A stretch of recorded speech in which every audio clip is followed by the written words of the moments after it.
Check. Mic check.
What's going on, ladies and gentlemen, and welcome back to another episode of Elude Stalwart Plays. Today we're going to be playing World of Warcraft Battle for Azeroth on our level 120 rogue named Lucidil. He's currently outlaw. You can see the dagger in his hand. I'm actually trying to make him assassination. I was watching the one and only PZ last time I ran Horrific Visions, and he made assassination look pretty fun. So yeah, maybe we'll get into some assassination rogue, but we need some daggers first. Did you know that an item with its name in gray is a poor quality item and generally should be sold to a vendor? Yeah, gray is not useful for anything. So it's basically just trash so you can make money. You could sell the trash. At first, whenever you're first starting out, you'll probably get a couple copper in like the first 10, 20 levels or so whenever you sell a gray. But as you get higher level up to like level 120, you'll start to get grays that are worth 100 gold and maybe like, you know, 20, 35 gold a piece or whatever, depending on what it is. It's probably more like 4 or 5 gold. But yeah, it's like gray quality. White quality is generally used by professions. That's a step above. You'll sell those for a little bit more to a vendor, but it's probably best to save things like that for either crafting or selling on the auction house. All right, look, we got Lucidil here. Turns out Lucidil doesn't even have benthic gear, so we're kind of chugging through some of these initial quests after he hit 120 and just seeing what it looks like if you don't have a main to give yourself benthic gear. Like, he's still even got the quest cloak on, the heirloom cloak on. So yeah, Lucidil's in pretty dire straits. He's still in pretty much leveling gear. And we just recently got this dagger in hopes of going assassination by putting it in the main hand. But apparently you need both hands to have a dagger to use moves like mutilate and other assassination moves. So yeah, we're doing him on the legendary cloak chain. We just got to the part where we need to do the unwelcome advisor. I actually had to do Naj Jatar yesterday, so I still had the initial intro stuff from that. But we'll get him going and hopefully get him caught up, you know, on par with everybody else by the time hopefully we'll get it done before the end of the stream, but I don't know. We'll see if I can go a longer time today since I missed yesterday. I didn't hop on. My wife had a day off, so I was just like hanging out with her. And I actually did. I played quite a bit yesterday, but I didn't really like stay, like I didn't stream or anything. I just kind of like took a day to just kind of quietly enjoy the game while I had the opportunity. So what is happening here? We need to listen to. I'm afraid I have little to report, okay. my king. There you go. That's pretty loud, Then right? what is SI7 doing, Shaw? Let's watch this. This is what we're doing, guys. This whole time, I'm skipping these cutscenes. None of your spies have returned. N'Zoth is out there, and we need answers now. We are doing all we can. Speaker Magni is coming, along with a new advisor. He claims to have information for us. By the light. By the light. Oh no, it's Jafar. Rathian. Anduin, it's been so long. Look, you see that shit? He had like all the fire there. I suppose I deserved that. Oh, you deserve more than that. My father is dead because of you! And my father is dead because of the old gods. Lad. He's come to help us. Nefarian the Earthwarder was once the protector of Azeroth. But N'Zoth turned a noble mind to madness, and now my father is only remembered as Deathwing. And, as I haven't the least desire to share that fate, I've been studying how to avoid it. Just tell me how to prepare for this attack. Our armies Will be useless. N'Zoth will strike here. He'll manipulate emotions, get people to act in ways contrary to their nature. You won't be able to trust your senses, your memories, your friends. After all, what is real if our perceptions cannot be trusted? Anduin! He was having a vision. See, A vision old of friend. N'Zoth. It's already begun. very well, advisor. Tell us how to stop him. So I didn't realize Deathwing was actually corrupted by N'Zoth. And then he was even talking about Neltharion. He's saying like even a noble like Neltharion, like Neltharion's lair. Neltharion used to be a good guy. Champion, I apologize for my conduct earlier. I was not myself. Well, it's because N'Zoth is whispering, For man. the Alliance above All right, all. let's go. I speak for This was a Azeroth. pleasant reunion. Champion? Let's I will go await get you in Magni's Civics. hammer. Fearbreaker, though I was honored to have it bestowed upon me, I am relieved that you have come to claim it. Fearbreaker. I feel I was never able to live up to its legacy. Even Bane thought himself unworthy to wield it. Nonsense, lad. I wouldn't have given it to you if you didn't deserve it. I wouldn't have given it to you if you didn't deserve No, it. Magni. Fearbreaker belongs in the hands of a mountain king. Azeroth. Yeah, cries buddy out boy. in pain. And what Oh, of the countless it's good to dead feel the of heft the of a families hammer that will again. never be whole again? Oh, this is The like Kaldorite Come, have okay. been loyal Run, to run, the run. Alliance. Get All we away! are left to fend for ourselves. You're ruining my immersion. You're like 2 patches ago. That was the starter for Tyranda's Night Elf Warrior. Night Elves with the black eyes cosplay. Alright, we're gonna go through the Mage Quarter here. We'll hit up the Wizard's Sanctum, the portal room, and then we'll move on to Nazjatar, or Chamber of the Heart, rather. Nazjatar, what the am I talking about? I'm a little concerned. I currently have 60, 70 FPS, I need to target something first. 90 indoors, but this is set to 10. I normally stream with it lower. If we start dropping down to like 20, 30 FPS, then I'll switch it back down, but I don't know. As long as it stays above 60, I think we'll be okay. I like looking at it like this when it's all like beautiful and there's like watery effects and stuff on the spells. Look at this. And look at the hand. You see them like ripples and stuff like that? I love having it turned up like this. But I gotta normally turn it down for the stream because OBS is a little bit of a resource hog. Though it's only using like 10% of my CPU at the moment. Our bitrate's 5,000, so that's a pretty decent bitrate.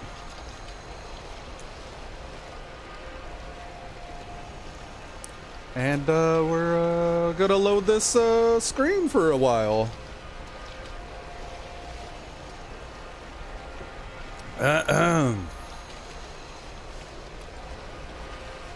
There was an update to the launcher. The PTR actually had a download. I've still yet to actually hop on and try out the PTR, but I heard the first 10 levels, the tutorial phase is actually pretty legit. That's if you're starting a new character and haven't like just ported yours over. I ported Nightmare over, so I got my pally just staged and prepped. He's ready to go.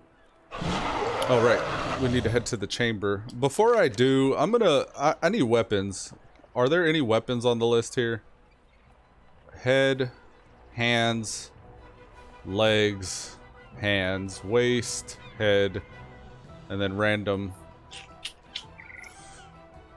Yeah, no chance, I guess. We do have time walking badges, I bet. We do have time warp badges. Can we just go to any time warp vendor and purchase like weapons? Atlas loot. Can you help me out with that, please? Collections. Rogue. These are class artifacts. Time walking dungeon event. Here we go. I don't know if we can just go to any of these vendors. Like while the week that it's being featured is not active. I'm not sure. Okay, so that was this is Miss Pandaria. You can get pets, a mount, some toys. I don't see any gear. And then this is Kata. Again, no gear other than the heirlooms.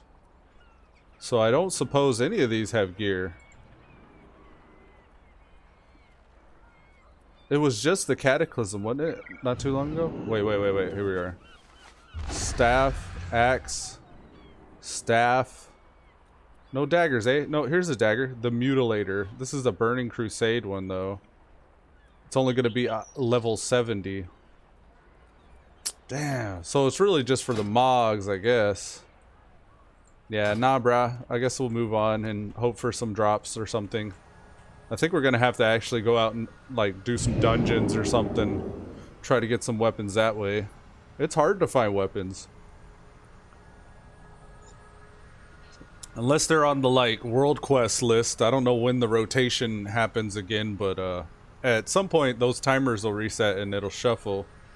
You get weapons every once in a while, but normally they're unique equipped. I don't know if the one-handers, the one-handed weapons from World Quests are actually unique, but it'd be nice to have, like, you know, at least one better weapon somehow. There's the war fronts. If you do those, I know you could get an item level 340 weapon from doing that. So at the very least, I could probably. It's just annoying because you gotta grind those. You gotta actually, like, do enough to have enough drops to where you'll get a weapon. There's like a whole set of gear that you can get from there. First things first. First things first. They're all working as intended. Let's turn your dialogue down, buddy. There you go. Okay.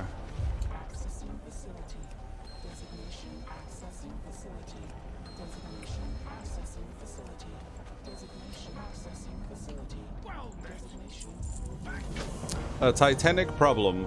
We gotta go to Oldham now. I need to get closer.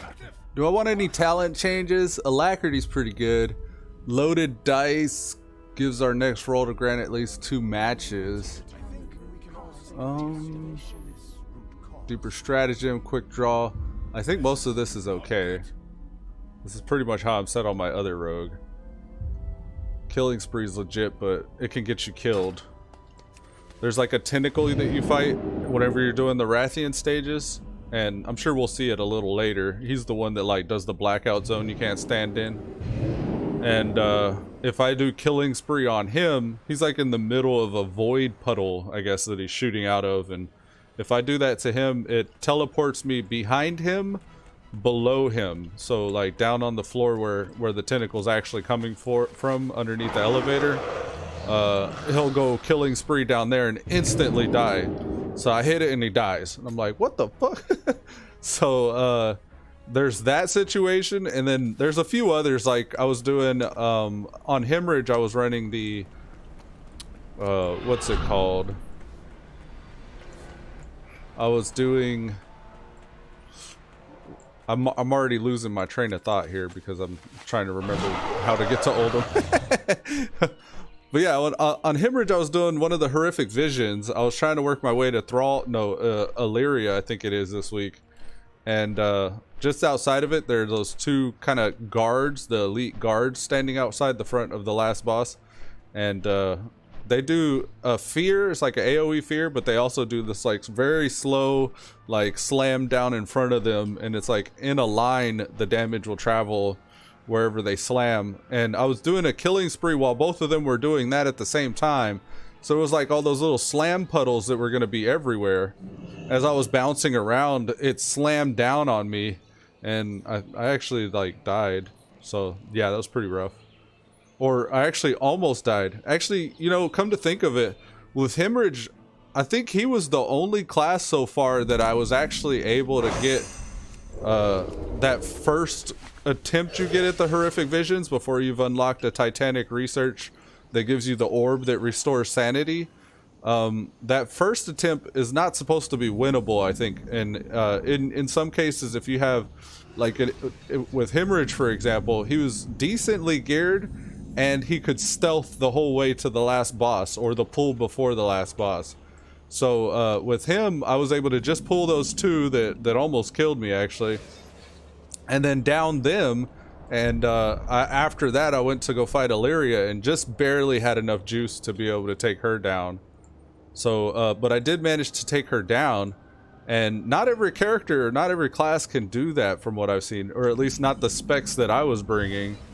So, yeah, it was pretty neat. The rogue's a pretty good solo character that you can run in and do those horrific visions with. At least for like the first 8 attempts, I could see myself doing it that way. I'd probably be a little bit more careful and not killing spree and get like almost one shot or whatever, but I don't imagine I'm going to be able to pull that off with Lucidil here. So all that to say, I guess, with... Wait, what happened? I'm supposed to be able to skip this, I think. Yeah, he was doing some RP. There you go. Okay, so that's skipped. We'll run back up.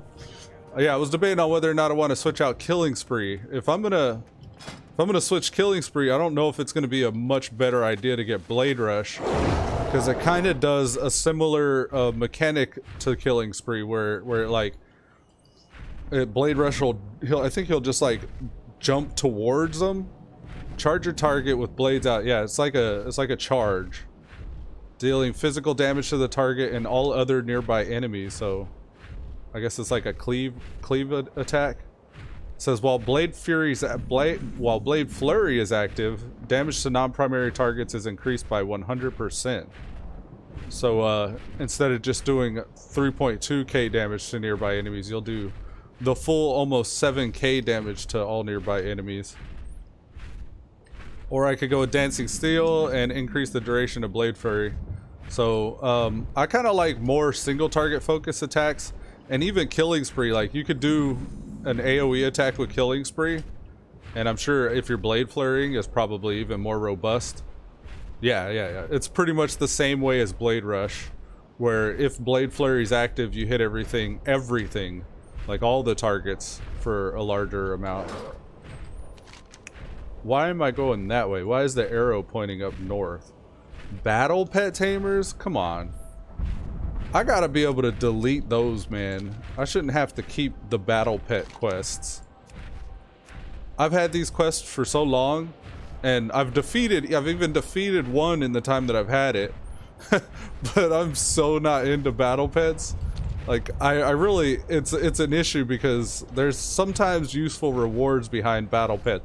Like for example, I could have got some Proudmoore Admiralty rep a few times and unlocked the Coltyrans a lot sooner, but I just refuse to level my battle pets because I got to get them up to 25, and I don't even think that's actually the case anymore. I think that they'll actually pair equivalent level enemies to you, but the highest pets I have is 13, 12, and 11, and coincidentally these are pretty much the pets that can heal themselves.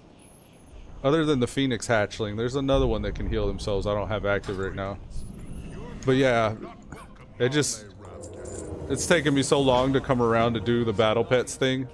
And it sounds fun, it's just while I'm playing WoW, I'd rather play WoW, you know? So I never get it done. And for me, playing WoW is not playing Pokemon.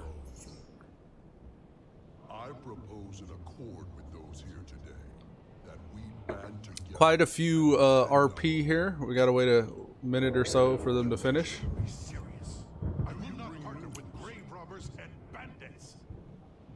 I'm not a bandit. Maybe I should go buy a dagger or find a class that can make it. Assassination doesn't like axes and swords apparently, or axes and fist weapons. No, wait, I do have a dagger. Oh, for real? Yes, okay.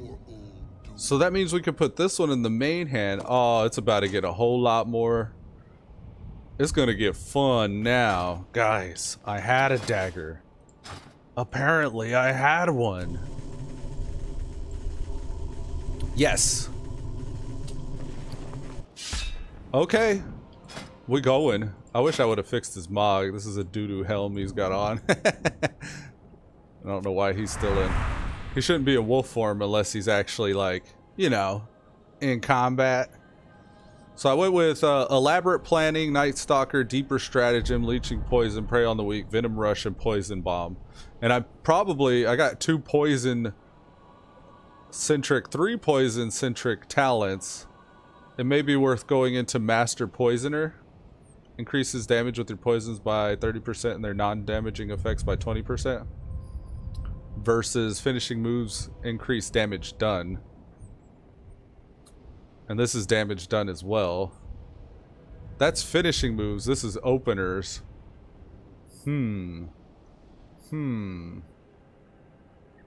Toxic Blades is now available because I got daggers. Stab your enemy with the Toxic Plague, dealing nature damage. Your nature damage done against the target is increased by... I actually could use an extra move. Let's do that. We'll do Toxic Blades. We'll put those here?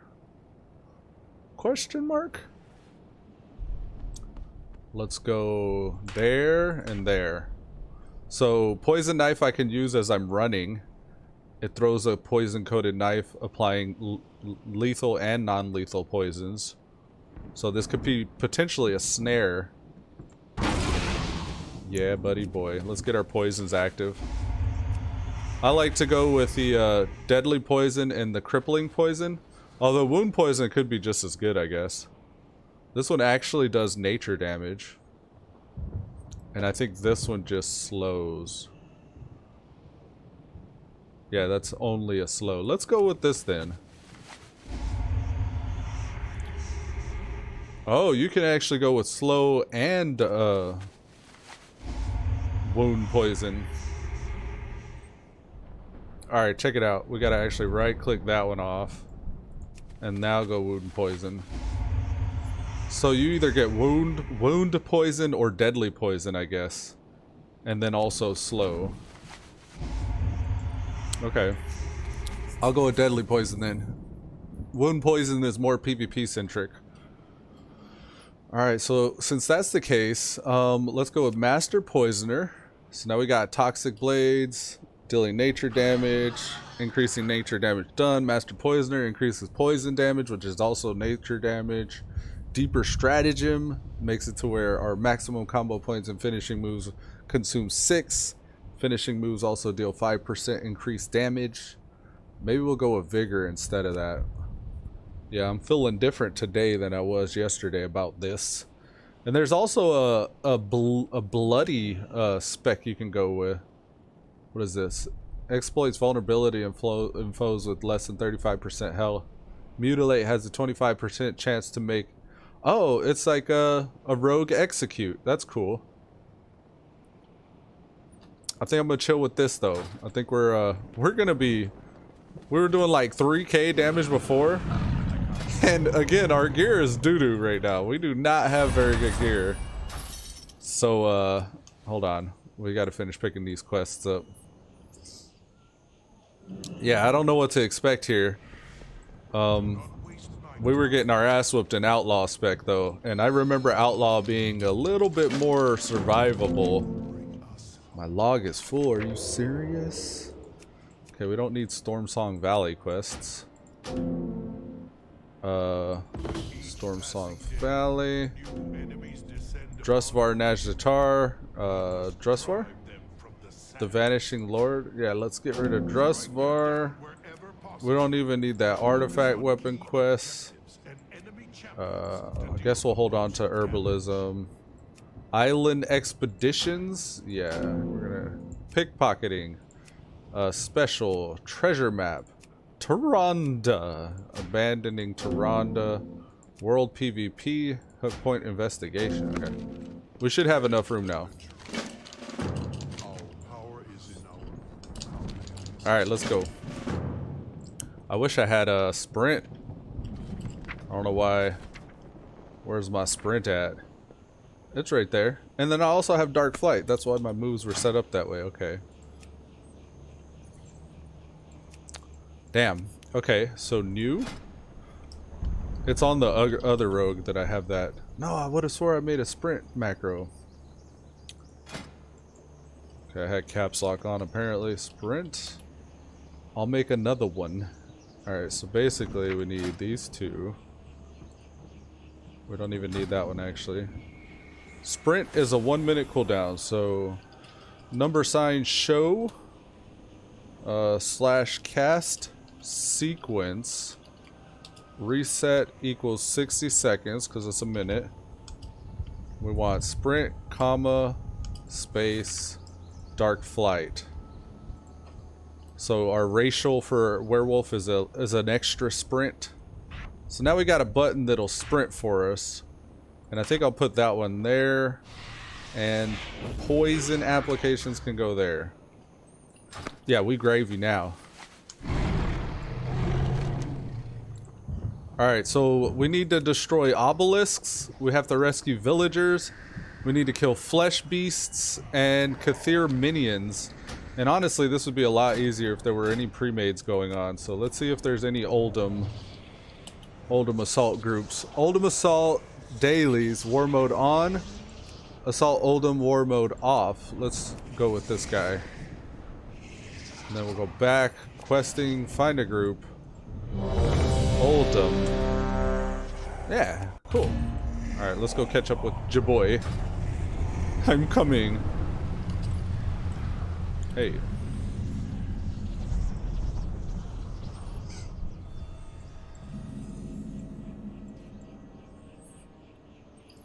I'm fresh and need all. I also am very weak and trying a new spec. Haha. I'm fresh and need all. I'm also very weak and I need all, or trying a new spec. This is gonna be rough. Too far away. I like that. Go in here.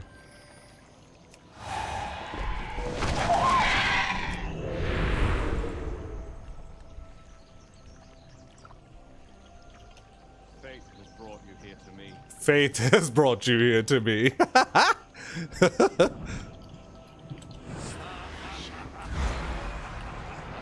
Alright, here we go.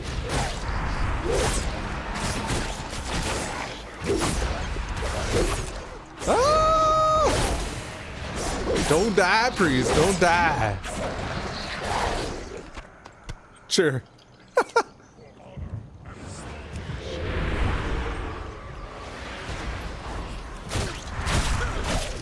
We got this. Oh shit! We got another person helping us out now. That's pretty baller. Yeah. Look at how weak we are. Shit, man. Too far away. Over here. There's a skull here. Quest objective behind.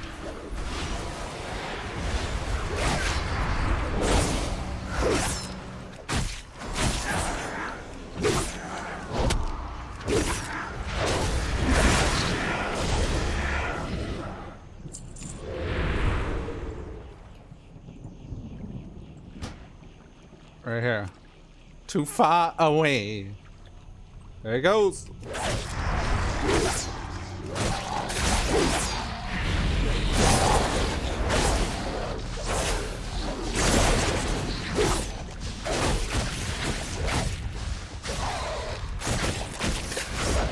Let's go. Yeah. Sure. Oh, fuck. I hit the Windows button. He's cheering. He said, "Oh, nice." I'm such a werewolf right now. Let's go. He says, "I'm just trying to get it 100%." Yeah, I hear that.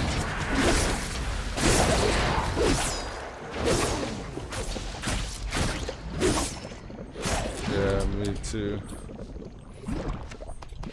I'll do some of the dailies as well if I can help it, but I'm not too concerned.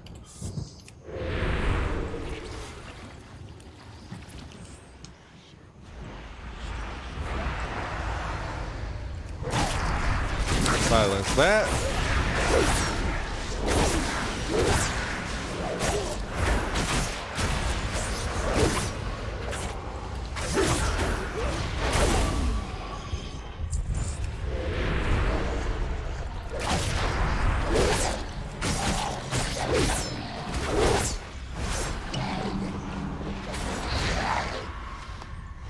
Yeah, buddy boy.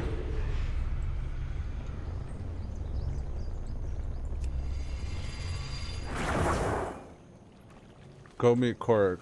Nod.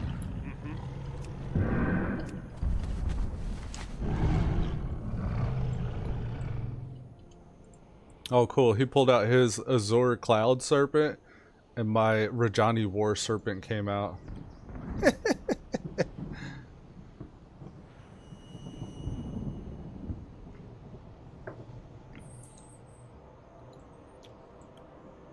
These random chances, this RNG to pull out the right mount. I think it pulls out the mount in certain situations, like it chooses what mount. Like, I don't know if being in a certain zone influences what mount comes out, or around certain players it seems like certain mounts come out. I don't know. It's weird, the coincidences with the mounts that are summoned.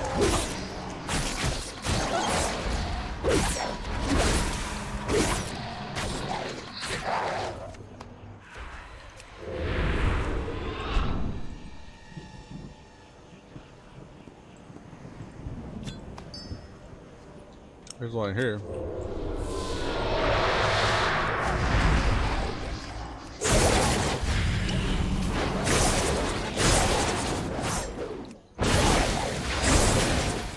They moved on ahead. I'll catch up with them after this.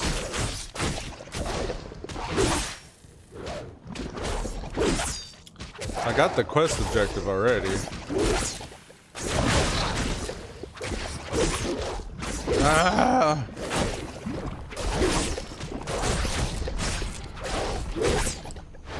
I'm gonna die. I had to vanish. I'm so weak right now.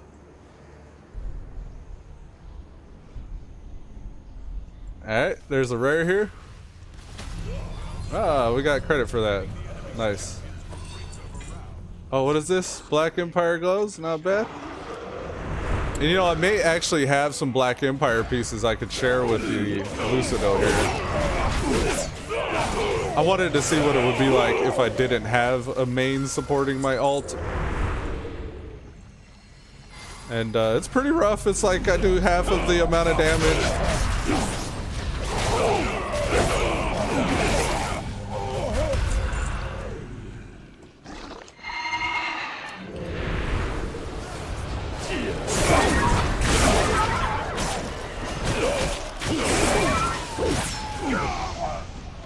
Very nice.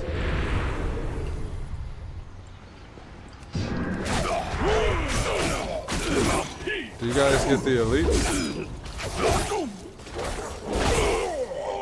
Oh, I don't mind.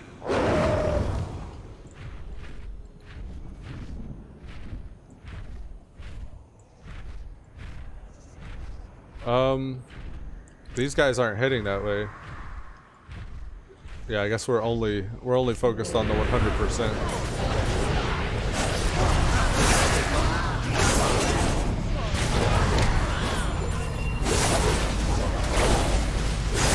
This warrior's pretty beefy.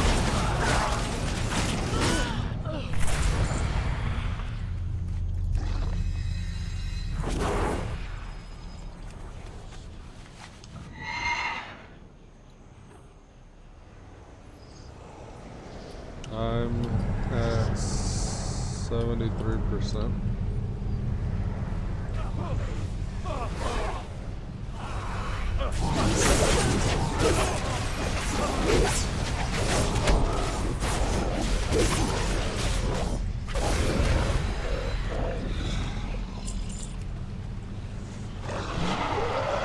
Is this what we're after? Shadow Maw here?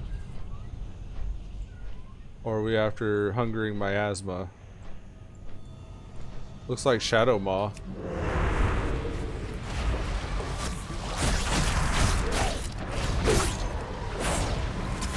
Let's make sure we don't drown here.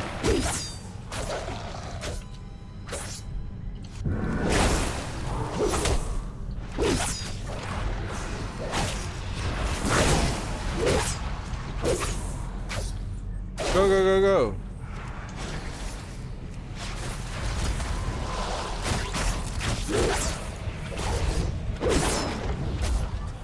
Go, go, go, go, go. This is unfortunate. By the time I get to him, he teleports.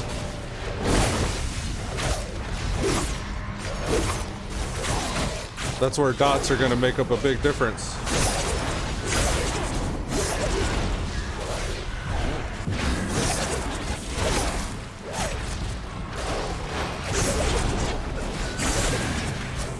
We still got plenty of breath.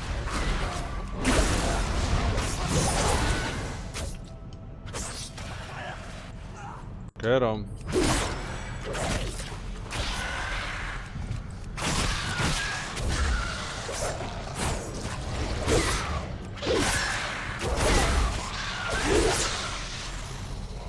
Yeah, buddy boy. Now the hungering miasma was this way, right? 99% Black Warden. What is Black Warden? 97% here.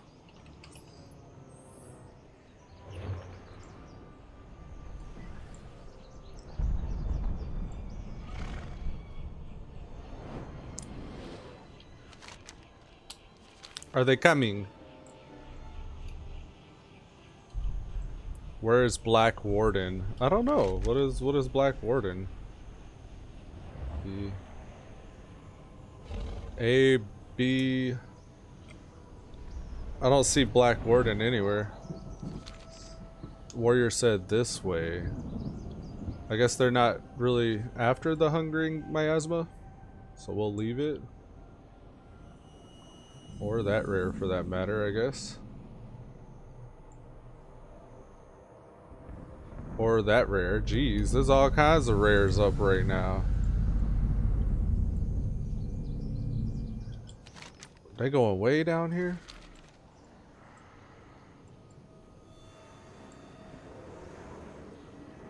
Oh, they're actually going up to the top. We need to actually get some more kills here.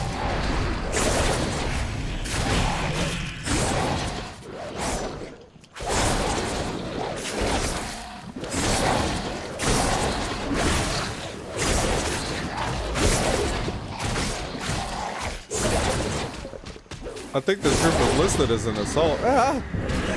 Please don't kill me, bro.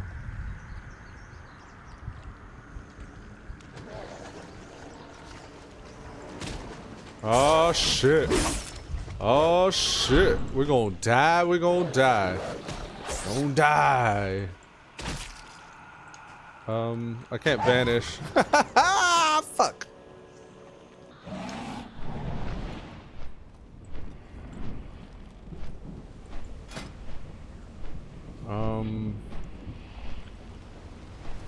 Yeah, it's Oldham Assault. I don't know why that guy is concerned with it being a rare hunting party.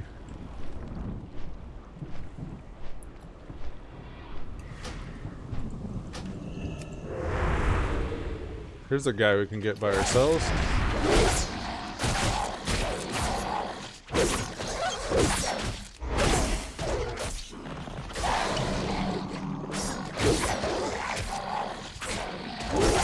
You just saw my loaded dice go off.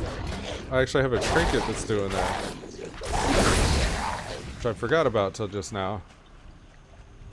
Okay, what else can we do here? Here's one guy by himself. Let's get him.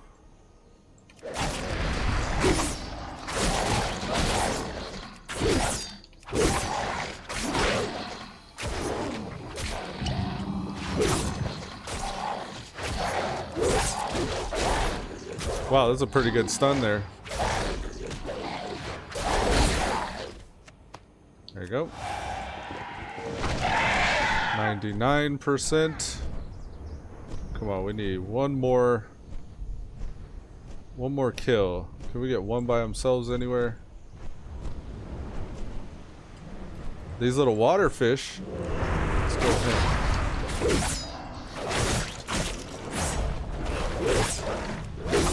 Gonna stun him.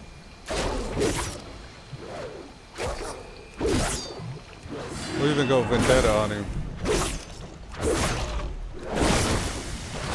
Yeah. Alright, time for the warden. Here, let's eat up first. Bingo. The commander has emerged. Yes! Woo, got 100% just in time. The enemy forces are routed and in retreat. Return to Cool. Ramkahan when you can. Ramkahin's up this way. My quest arrows up here keep pointing me in the wrong directions. Oh, I only need one more Black Empire obelisk? Is there any up? Yeah, let's get the one up here.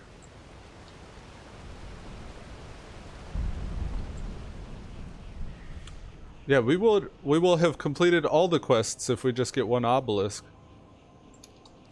Which is surprising. I didn't expect that to be the case. I usually gotta go pretty far out of my way before I see anything like that.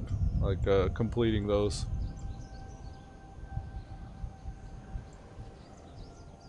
Alright, should be just over this dam here.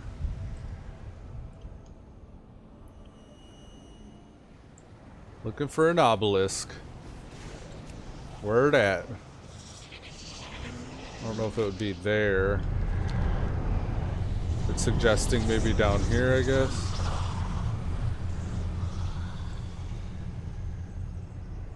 That looks like an obelisk over there. It is not. It is not a quest obelisk. Here's one. Okay. Can I sap you? Yeah. What? Oh, it damaged him when I destroyed it. Don't aggro. Oh, no you don't. Alright, let's go. We only got 21% durability. Damn. I wonder if I do have any Black Empire pieces. Black Empire. Oh, well, Lucidil has these cloth gloves. All realms. All accounts. Let's see. Hunter Shaman. Rogue Monk Druid Demon Hunter. Monk Druid Demon Hunter. So that's gloves and a helm. Shoulders. What do I have?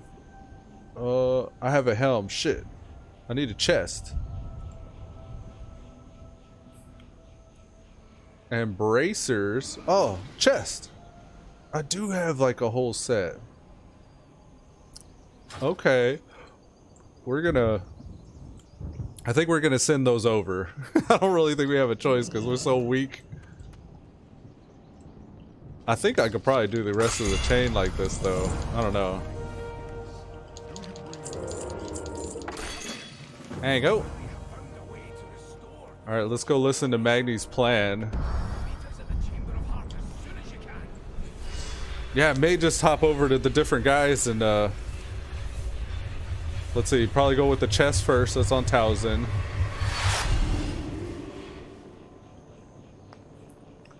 And then we'll get the shoulders. I think the chest and the shoulders are the most important bits. And I think we just got bracers. Yeah, there's some bracers. He's still tracking old currency. Let's track this one. Let's untrack this one.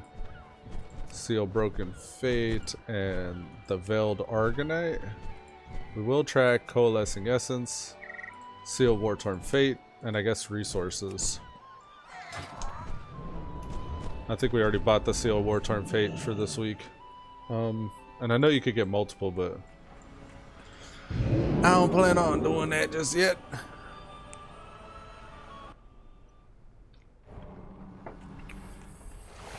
Okay.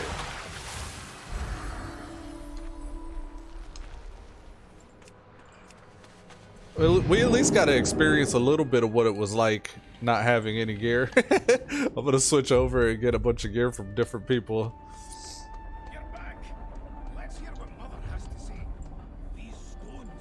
Kind of would prefer to blow some shit up if I can.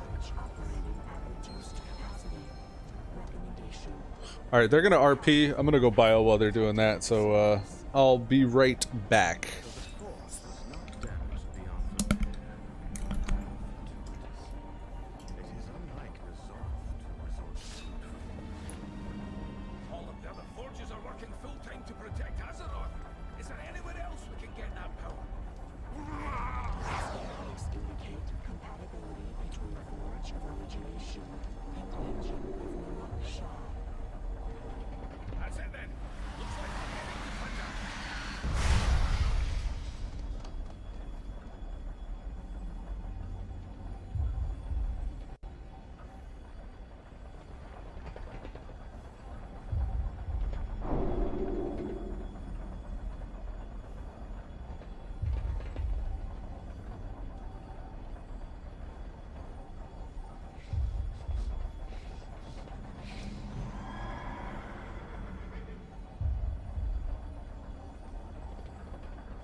Okay.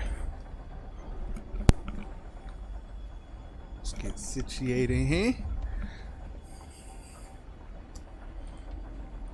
Can you see me? Yes. Okay. Alright. Test. Check. Yep. Alright. We're good. Forging honor. Patricia Moro. What's up, Mom? Good morning. I love you. I just came back from the bathroom. What is this? I'm trying to get my rogue geared up, and I think I've got it set up now just well enough to where I can start swapping over to different characters and funneling this guy some gear. How are you doing today? Are you at the house? Oh, I gotta speak with Mother. Look, see, Mom? I gotta speak with Mother. She's like the person that runs all of the Titanic technology, I guess.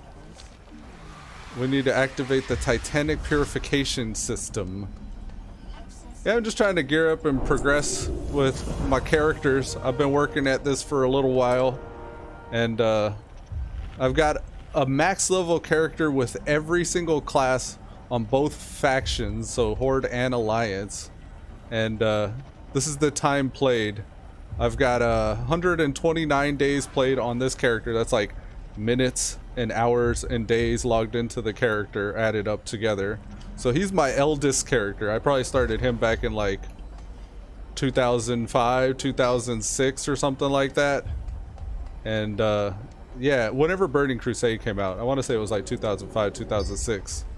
And just kind of been leveling these other characters later just to see how they play and get some insight onto like all the different classes or whatever. But yeah. You're sleepy, you just made breakfast? Oh, okay. Yeah, I'll probably eat here in like another hour or two. We got this stray cat I hear yowling outside. She's like a neighborhood cat that just walked in one day. Jeanette was coming home and I was cooking fish and shrimp. And this little tabby cat just followed her in. And I was like, what the hell? So, yeah, she's outside bugging because I won't let her in. If she comes in, she starts grabbing the green screen. She'll claw on it and she'll like start trying to rip it apart. And she thinks it's like her hidey hole to get underneath it. She likes to hide and play. I'm like, no, not while I'm streaming. So, yeah, you'll probably hear her in the back sounding like a baby crying or something. It's her. She's fine. She's fed. She's had water.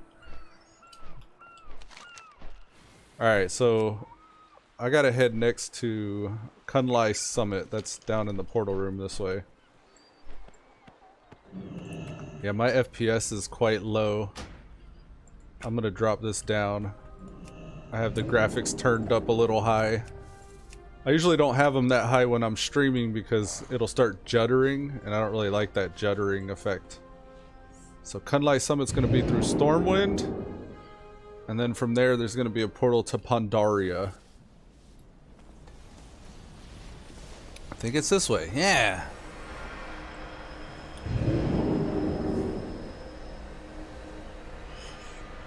Alex is visiting Aunt Margie right now, so he's been gone for a few days. It's been pretty much just me and Jeanette. Jeanette, she's been working. She had a day off yesterday. We got to hang out and watch some movies. We're watching a show called In the Dark. It's about this blind lady. She solves, like, it's like a investigative crime drama where she knew this neighborhood kid who helped her out. She's blind, so like I guess at one point she got wasted and she's like an alcoholic or something. And she was getting beat up and they tossed her in the alley or something like that, and this little 15-year-old kid like saved her. So she had this relationship with this kid. She'd go out like smoking cigarettes and she would just talk to this kid, and somehow he disappears and she thinks he was murdered. So the whole show's about like her going through as a blind woman trying to like solve this murder of this kid that she had a good relationship with. And yeah, we were watching that most of yesterday, just binging on Netflix. There are other good shows I've been watching recently as well, but none come to mind. Shameless is a good one. I don't know if you've heard of that one, but I've been watching Shameless, and that one's pretty good. It's a little raunchy. it's a little yeah, Jeanette can't watch it. That's, I guess she can't watch that show or whatever because there's a lot of sex scenes and they're like teenagers and like older people getting into all kinds of. It's good. I really like it. I highly recommend it.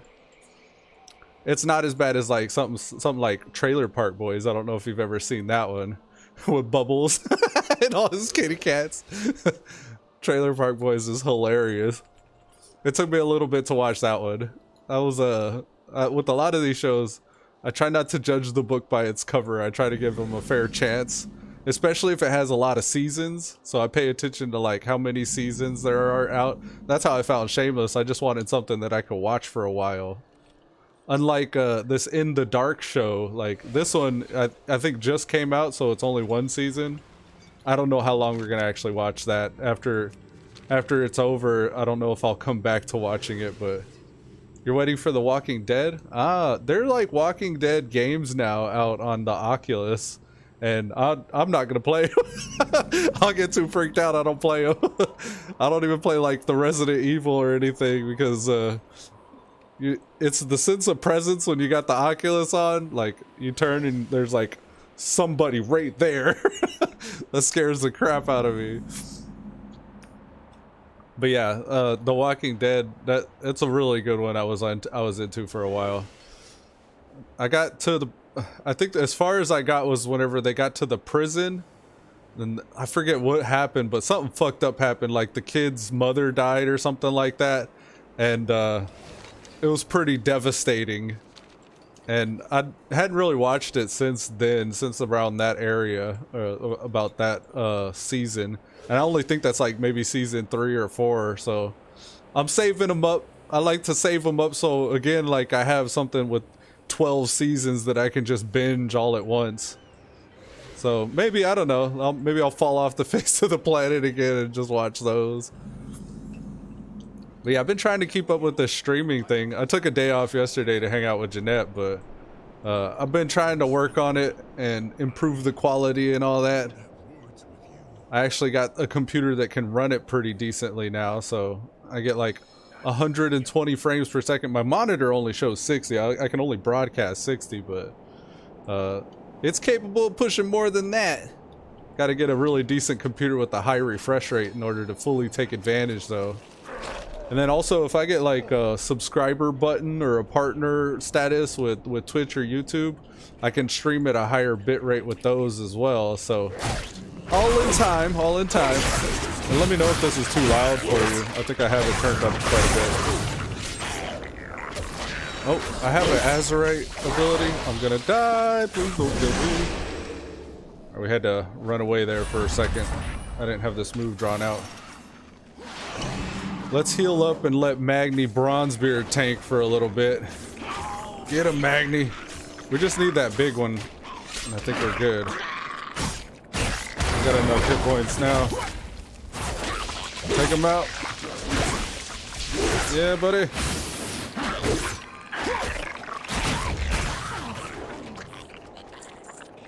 Alright, so that's taken care of. They pretty much murdered this guy here. He's like, what are we gonna do now? Alright, the Mogu warrior wants us to find his clan. The mysterious sigil. The slain Mogu clutches a sigil in his hand, a symbol of the mysterious clan that he belongs to. Bring the mysterious Mogu sigil to Lorewalker Cho at the Seat of Knowledge in Vale of Eternal Blossoms.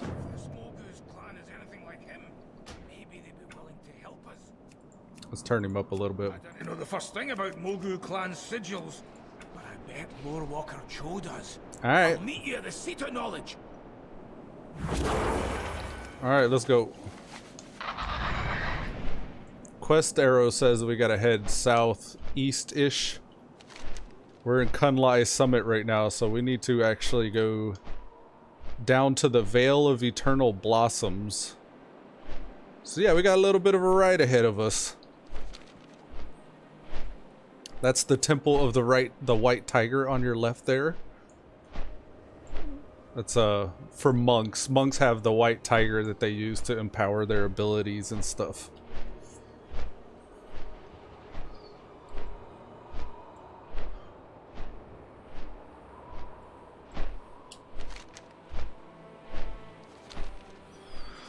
Such a long, long road. Gotta travel such a great distance. Yeah, I'm gonna start streaming on Facebook more, I think. I've normally had my Restream, my broadcasting software, my Restream software to kind of duplicate my stream from Twitch to YouTube. But I think at one point it would only allow you to pick two. So I just picked Twitch and YouTube because I was always on Twitch and YouTube. Honestly, Facebook probably... You're supposed to create content for the platform, so like depending on what platform you are, like Twitch has a certain format where it's more like a live stream broadcast where it's like, you know, you play for an hour or two and it's kind of like a continuous narrative thing like I do right now, whereas YouTube prefers like shorter 10 to 20 minute videos, and I've just been throwing the 1 or 2 hour streams on there as well, kind of as like a piggy bank for all my videos. So if I ever want to go back and create like highlight reels or like edit the videos down, I've tried editing for a while. I did like a couple weeks worth of edited videos on my let me turn it down. My Red Dead Redemption 2 series was like an edited video series. So it's all like cowboys in the Wild West and like riding horses and stuff like that.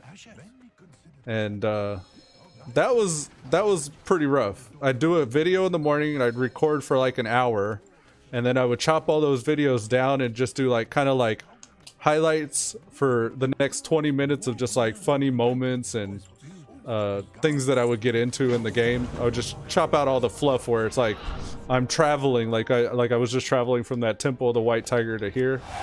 I would just chop those pieces out, so it's pretty much back-to-back action and something actually going on, and those would take me like 5 or 6 hours, so just to turn a 1 hour video into a 20-minute video. So it was quite demanding, and I couldn't justify the time spent because I wasn't getting the dishes done or cleaning the house. I was just pretty much editing my videos all day and trying to think of more ways to record, and the effects that I would try to do, like all the transitions and stuff, like it's involved. It was a lot of work. So I was like, if I'm not getting paid for this, I can't justify it. But one thing I've been considering lately is actually finding somebody that I can hire, and I've even offered to like John and Alex. I don't know if Alex would be able to, but he's getting older and he's pretty smart, so maybe I could teach him to edit some videos. But John's old enough to where he can watch a YouTube video and pretty much know how to do it. But it almost seems like punishment to make them watch a 3-hour video of me playing a game and making them edit that stuff down. But I don't know. There are people you can hire too. They got things like Upwork and stuff like that. I could probably go and find somebody that can edit my videos. I was kind of hoping if I keep going, at some point maybe I'd get like a fan or something like that. Somebody that was already watching my videos to edit them down. But it may be a pretty big ask to have somebody both knowledgeable and caring enough to edit my videos. So I don't know. We'll see in time. I'll just keep on recording for now and trying to work on being more entertaining, and yeah, we'll see where it goes. Oh, that was so close. I almost died. Another. This is the 4th Xantian lasso I've gotten out here. So that lasso that just dropped, it says capture an elusive beast. I think it captures black war serpents. Like I get on this dragon mount that has like lightning effects on him and stuff. And if I go sit in a certain spot in this zone, I think it's up here on the gate, there's a dragon that comes by that I can lasso in, and if I can kill that dragon, he becomes my mount. I can actually get on him like this. This bird is a mount that comes with the rogues. Alright, I was kind of hoping to get my health up a little bit more. Let's get this guy because he's going to run into us if we fight that guy.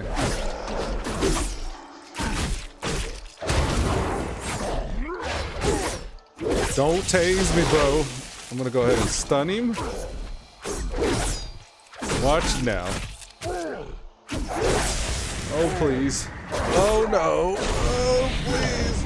Don't die. Don't die. I think we may have saved ourselves there.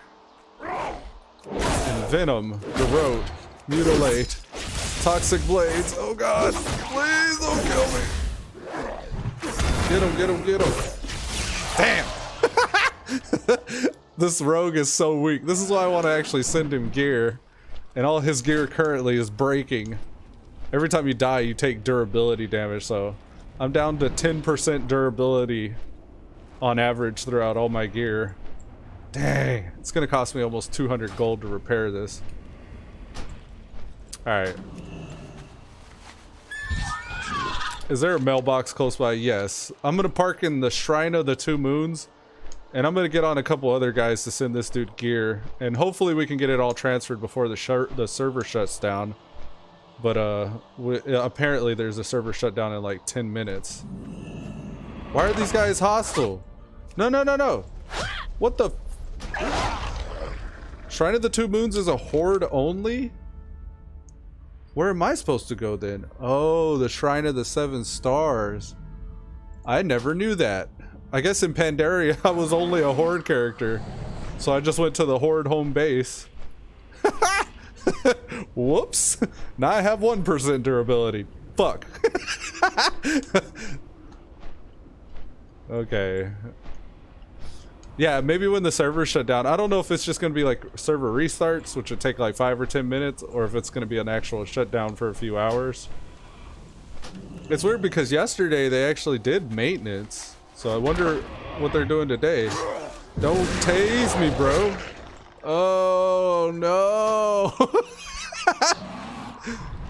Now I got broken gear. Son of a bitch. Okay, so we got shoulders, chest, gloves, and belt are broken.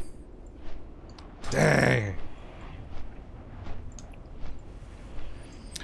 So what are y'all up to? Are you about to get ready to go to work, Mom? Or y'all still COVID lockdown? I remember you saying y'all were going back to work.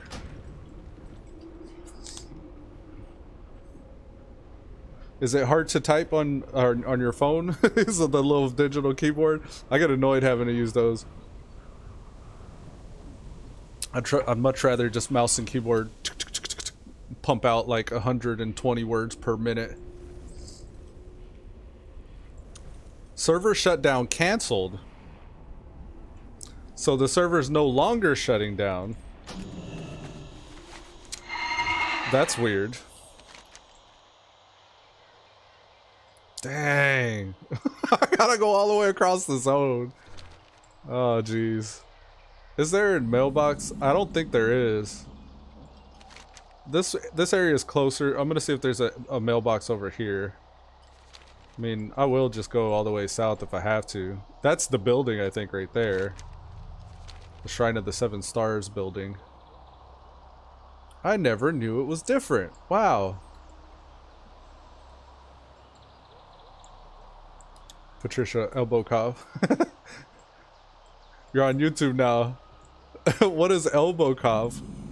Like COVID, like dab? Dabbing on him?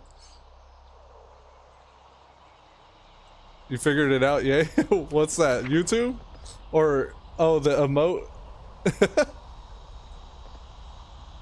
I know, like, whenever you're actually on YouTube, it looks like an actual emoji. Yeah, it's the dab, I see it. I don't know if it shows on here, though. Twitch has emotes that you could do that you can actually see on the chat.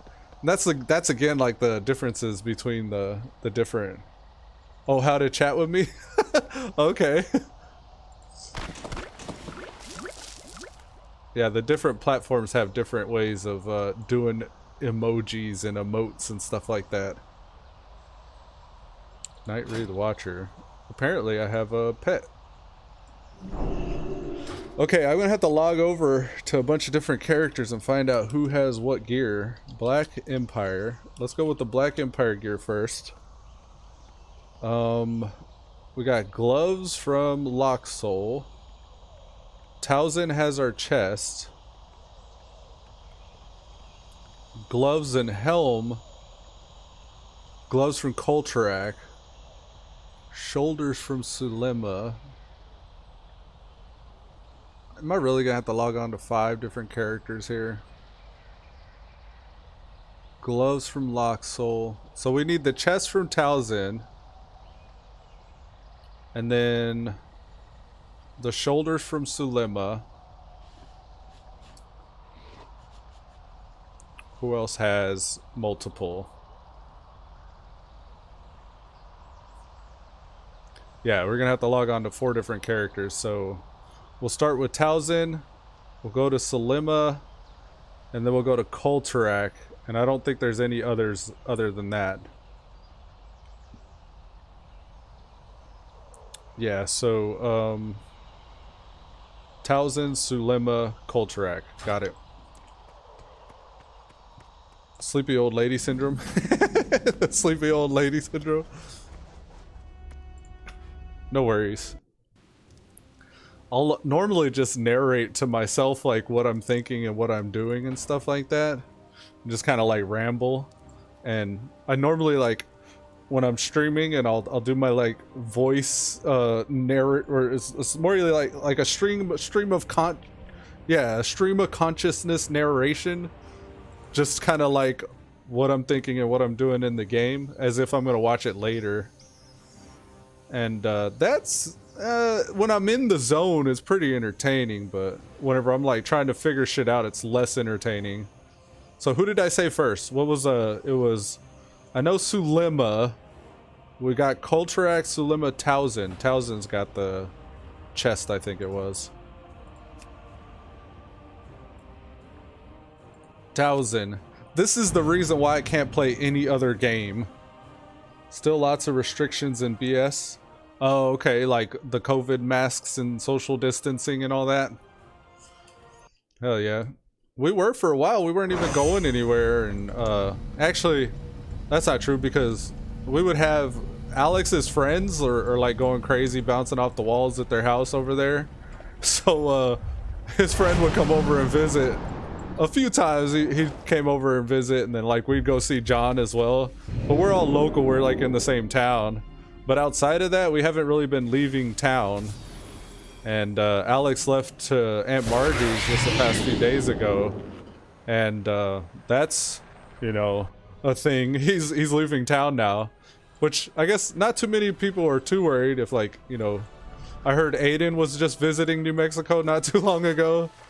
So I think people are really anxious to get back to normal, but I don't know if it's time yet. I don't know if it's like, I always tell Jeanette, like, you don't know if you're transferring it to somebody else when you get out. Like, even if you're okay, you could be like carrying some form of it and not really realize because it's dormant, and transfer it to somebody else. And that's what I worry about, is like getting other people fucked up, because you don't know what kind of immune system people got. But yeah, it's been long. I think people just want it to be over now. They just want to like move on with their life. But I don't know if we'll ever go back to being the same again. We'll probably at least do like China. Like when people were sick in China, even before COVID, they would always put the mask on. And it was just like normal to see masks over there. I figure we may end up doing something like that over here. But I don't know. Only time will tell. Who knows how many businesses had been shut down. I heard like Dr. Pepper was gonna close down. And like I've heard all these horror stories of like these names and companies that you've heard of for a long time having issues right now. Cause like all the venues are all closed down. Like the restaurants and the bars and stuff like that, they've all been affected. Here's the chest. This is what we logged on to him for. Alright, 2 Lucidil. Lucidil is a character in a book that I read. It's a pretty good book too. I wish I could think of the name of it at the moment. But these guys were basically like werewolf people almost. And I think there was like a source of magic or something like that in the book.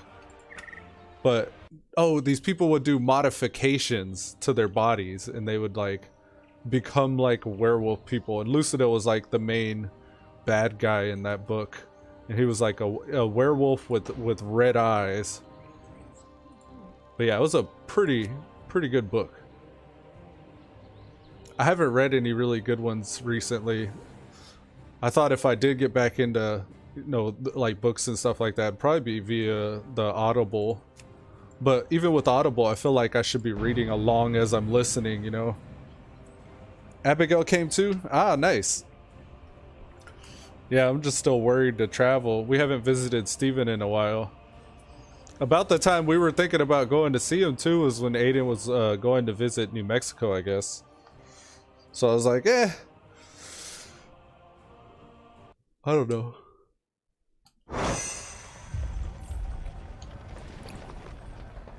There's, I think, still debating on whether or not they want to have the kids go to school.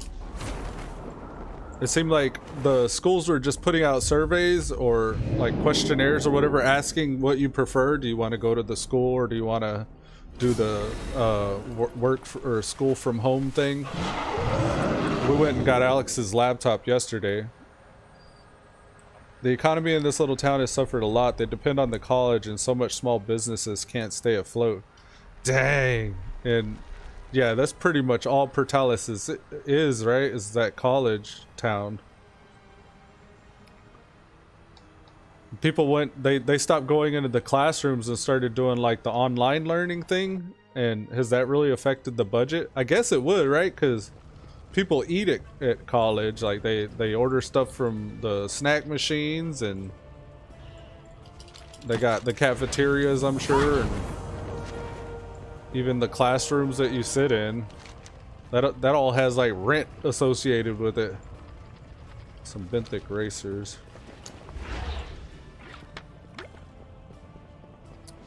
All right, we have a helm. I'm gonna go with these shoulders. Actually, the helm we got, I can't remember if it's a higher level helm, but I'm gonna send this one over anyways. Lucidil.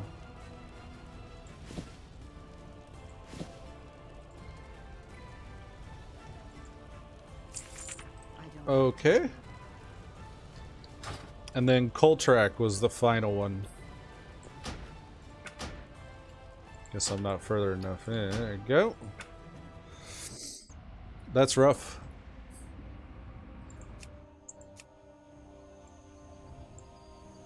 Hemorrhage, Coltrack. Where's Coltrack? There you go. Coltrack also is a character from a book. I don't remember the names of these books though. I read them so like such a long time ago.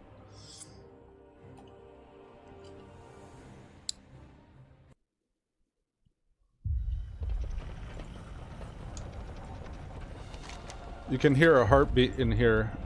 This is actually the heart of the planet Azeroth. So we're in the Chamber of the Heart. And it's damaged right now. Like you can see like Azerite coming out. That's like the lifeblood of the planet. It's weird. This whole expansion's kind of been a parody of real life events and stuff like that. With like the battle for Azeroth being the largest factions in the world warring against each other. And you can kind of just like see the devastation to the planet and all that's going on. This right here is a sword that's kind of plunged into the heart of the planet. You can see it just plunged in right there from the Titans outside this planet. Right now there's like the whispering of the old gods driving people insane. It's really kind of crazy. Because it's like biblical times and all that stuff. It's like Old Testament's coming back. There's a lot of the storyline based on mythologies and stuff like that. All the restaurants are takeout only. Yeah, it's like that over here as well. You can actually get like Burger King delivered over here now, which I thought was kind of surprising. They do like Burger King and McDonald's are all delivery, and I don't know if it's just like they've teamed up with Grubhub or if it's actually them people like dropping it off. Because I know like Domino's, if you order a Domino's pizza, they do a contactless delivery where they just like leave it on your doorstep and knock and run away. So whenever you open the door, it's like your pizza's standing or sitting there in a bag in front of the porch. It's like some shady drug dealing shit. I was like, dang.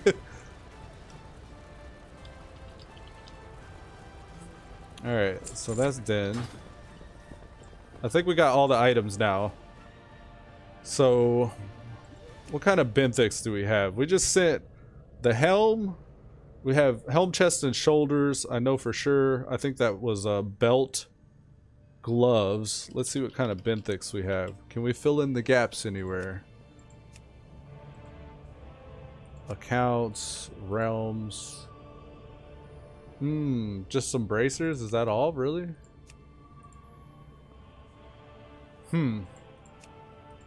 I guess that's the only benthic we have right now. Doing what they can to keep people employed, I guess. Yeah, and they're actually like encouraging people to eat out over here. We're gonna need more stimulus if they want us to eat out. They're gonna have to give me some more stimulus. Yeah, we've I think it was a while back, but we were one of the families that got the stimulus kind of early on, I think.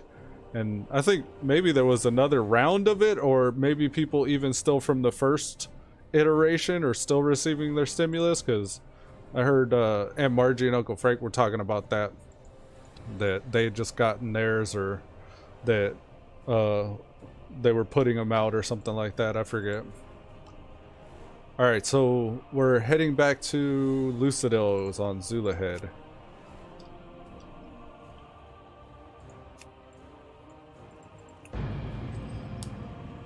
Yeah, it's rough because Jeanette's office, they're all still working there, and I guess there was a case maybe a few months ago that was in they have an Ace Hardware right next door to them, and I guess someone had ended up testing positive in that Ace Hardware next door. But all of her office seems to be doing fine. Yeah, she said her doctor the other day was like, Jeanette, do you need a vacation? And I was like, what did you say? Did you tell him yes? Because you do need a vacation. But she was like, I guess she had told him she was fine. But she had that day off yesterday. I think it was much needed. She seemed restless though. She was out running errands all day yesterday, like washing the clothes, and she went and got some stuff from the grocery store.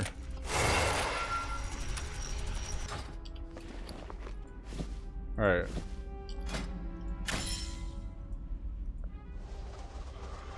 Twist of the knife. Nothing personal. And twist of the knife is probably what it's going to tell me to do. By the time you've heard of it, the money was in your account. Oh, the stimulus? Yeah, right on. I think Jeanette said we had to like opt in or say yes or something like that. We had to tell them. She had to fill out something or something. I don't know. We got a check in the mail. We didn't actually get, like, it didn't get direct deposited.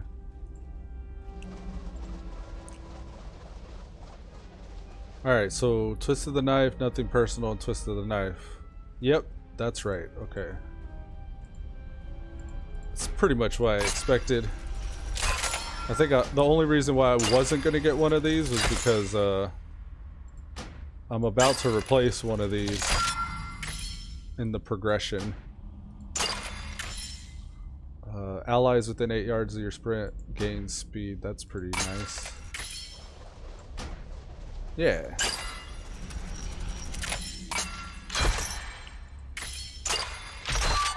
Alright, that's helm, shoulders, and chest taken care of. Dang, I can't believe we still have bind on account gear on. Alright, we gotta go get the Mogu report, but first we need to repair because I'm still at 0% durability. Where is the repairs? I see them everywhere, but I don't actually see the person. Maybe in here.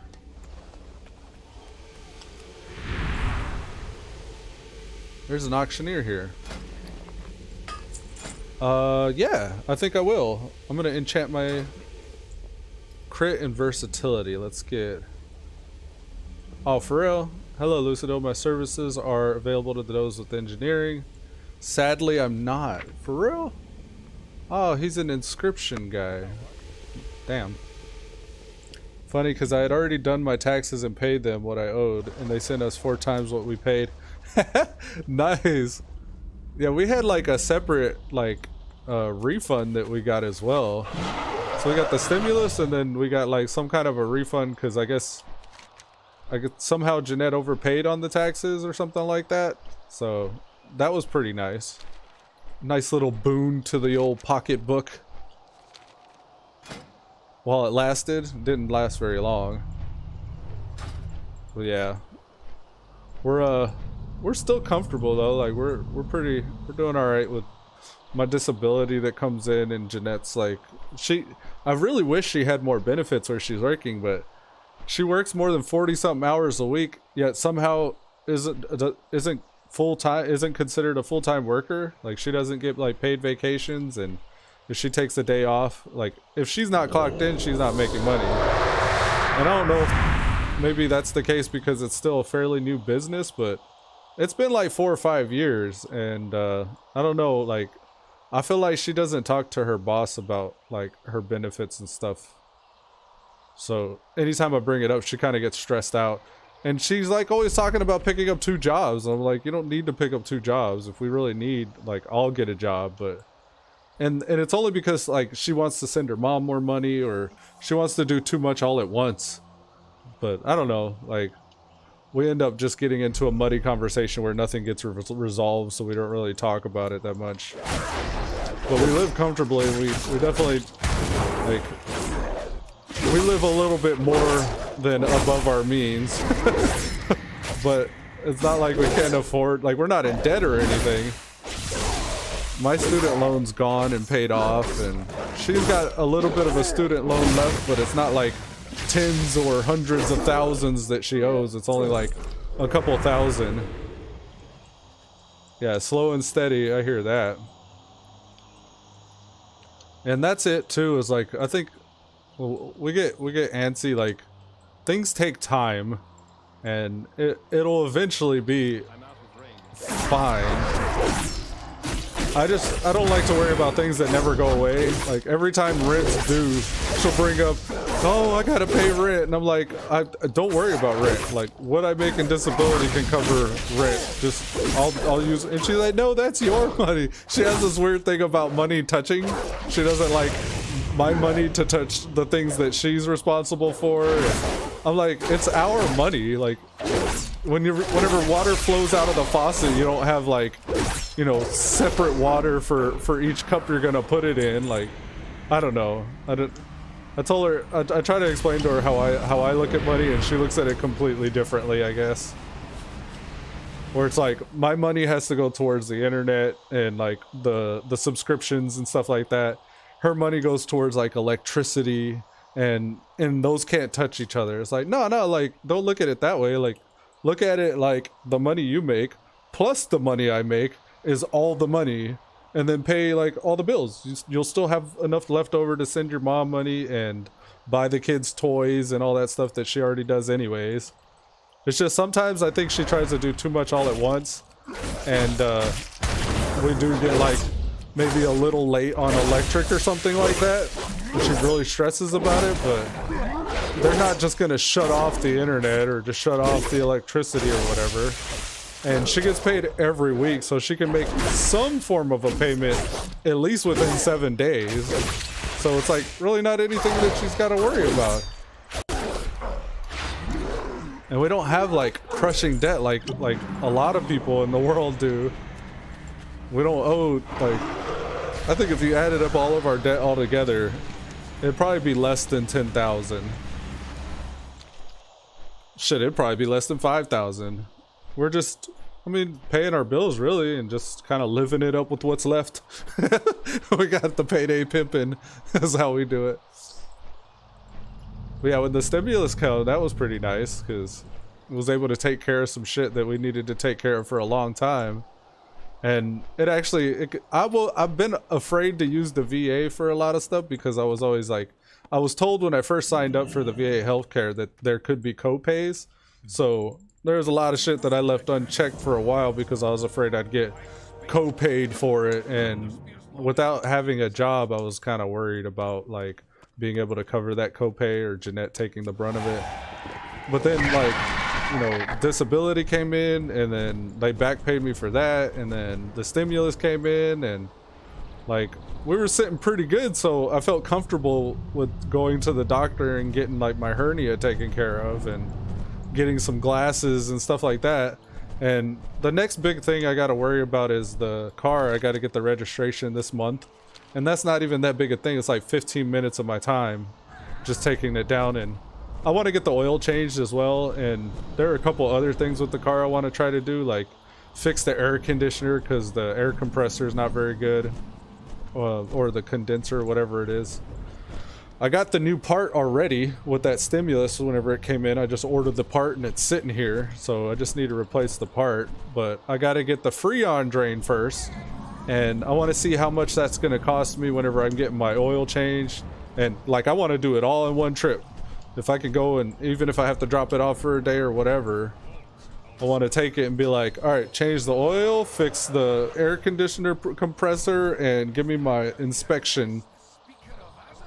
You have your bills, just send the minimum money at all times. As long as they get something, they're good.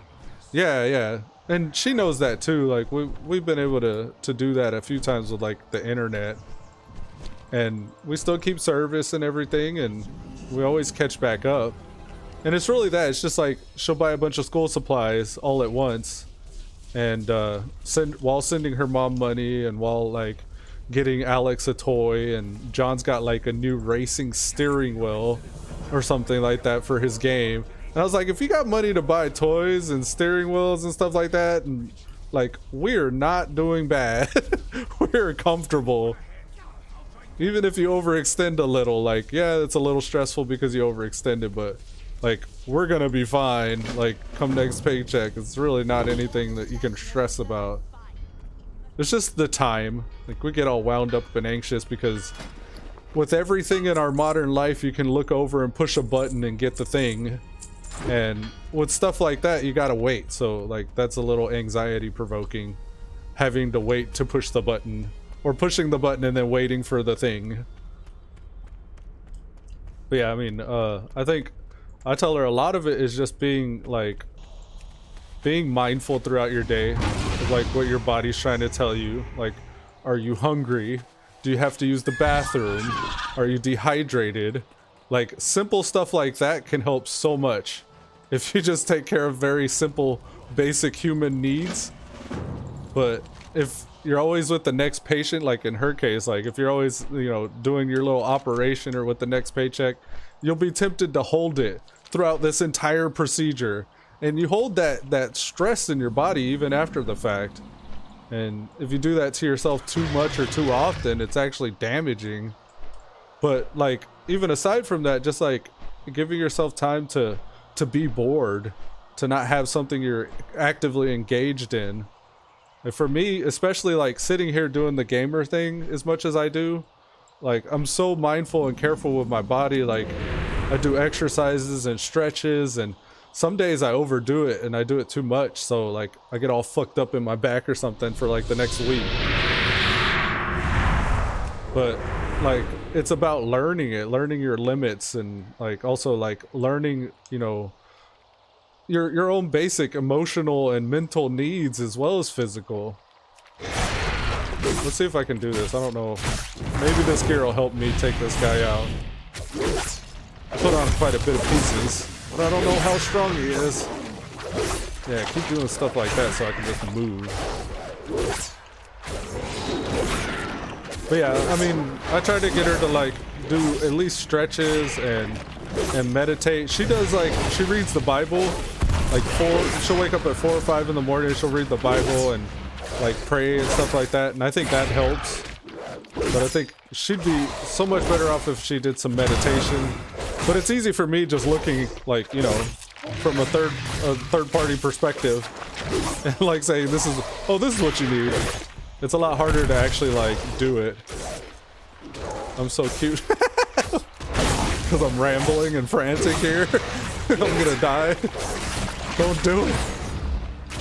I'm gonna die. Yes, it does help a lot. Yeah. I think also, like, she wants to go places and stuff, and she wants to do things. Like, for her, getting out and going places and doing things involves just going to the store or something like that. Even when we don't need to. Like, some days she'll go to the store 3 times a day, and I'm like, I don't think it's actually something we need at the store is the reason why you're going. I think what it is you get the dopamine from the exercise. You get to actually go out and walk around. And there's also something that happens with the exchange of one person to another. Like, we get something that benefits us socially whenever we're out among others. Damn, I'm gonna die. Please, can I blind you by chance? No, I can't. Can I stun you? No, I can't. Oh no. Heal, please. No. We got this, we got this, we got this. Azurite, heal ourselves. Come on. My hit points are down here to the bottom left. Yes, someone else showed up. Please help me, bro. Please, bro, help me, help me. Just take aggro for a second. Oh, he's just gonna let me die. Fuck you, buddy. Heal thyself. All right, we're gonna stun. Oh, he doesn't stun. What a waste. It's just a slow battle of attrition at this point. Ooh, that was a decent heal. Oh, please, please, please. I don't know if we can Cloak of Shadows. Will that help anything? I feel like I'm just wasting my energy. Oh, we got to Envenom in 3, 2. Ah! Please don't kill me. It's gonna kill me. So close. Come on, guys. Come on. Come on. We got this. Heal thyself a little bit. Very small bit. He's so close. Just die. Why won't you die? We're gonna rupture. We got another heal in 6 seconds. Please don't kill me. Heal, heal, heal, heal, heal, heal, heal, heal, heal. All right, damage buff. Let's go. We got some heals coming. He's going down. Oh my god, I didn't think I'd be able to do that. Yeah, it's like a huge tick. You will live, that's an order. Thanks for the support. And that's actually who I needed to finish this quest here. Damn, I can't believe that asshole came, saw me struggling, and still just like took off. Wow, man. That's pretty close. That was rough. Yeah, I lived just barely. I was at like 10% of my hit points for a while there.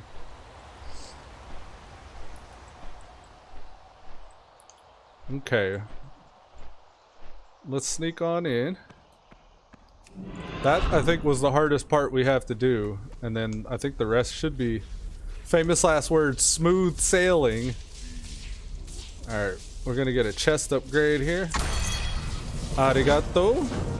I'm gonna skip that scenario because we've done this so many times. Got an extra slot unlocked. Take me to the Chamber of the Heart, please. Alright, let's put that on. We'll copy this. You've always listened to your mother. I try. Alright, here we go. Twist of the Night, Double Dose, Gut Ripper, and Lying in Wait. Alright. Let's see. Twist of the Night. He teleported us back to the Heart Chamber.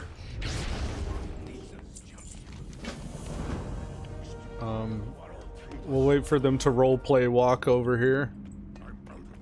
I'm out of range. Alright, let's finish setting up that chest we just got. Alright.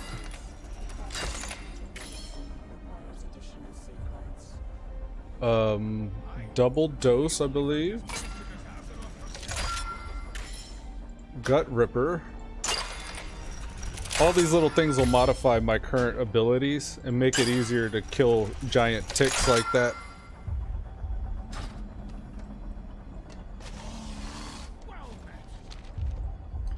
Yeah, this whole thing is about gaining more power and becoming corrupted by that power. Like I currently have 15 corruption, but using that corruption to empower yourself to take down the enemies. So our current enemy is N'Zoth.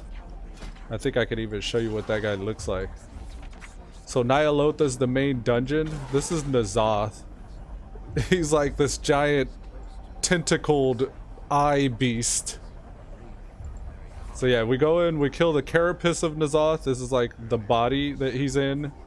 And then he becomes just N'Zoth the Corruptor. Pretty gross. I do got to get ready for work though. It's truck day after all. You must make your appearance. Oh, okay. So you're not toting and throwing anymore on the truck then, huh? Or are you actually showing all them men up? You're out there making some men feel insecure.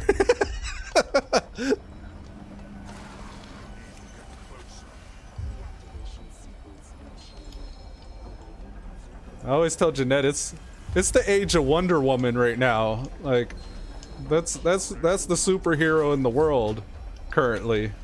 You notice Captain America is from the 50s. Like he's just living in Wonder Woman's world. It's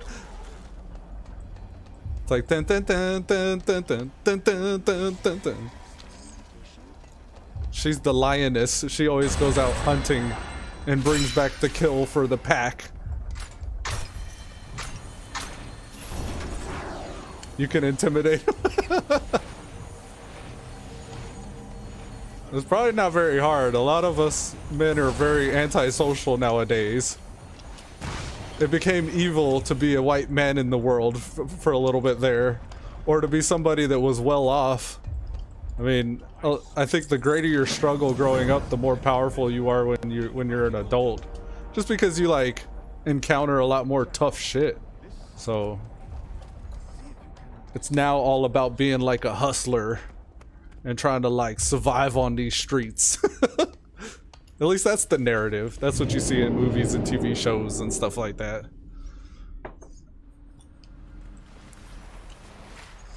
They're young college kids. I'm over 50 and can run circles around them. Yeah, they ain't got no muscle. It's because they've always been able to push a button and get the goodie. They ain't never earned anything. They haven't been out in the soil. All right, let's see. We got to go back to Oldham.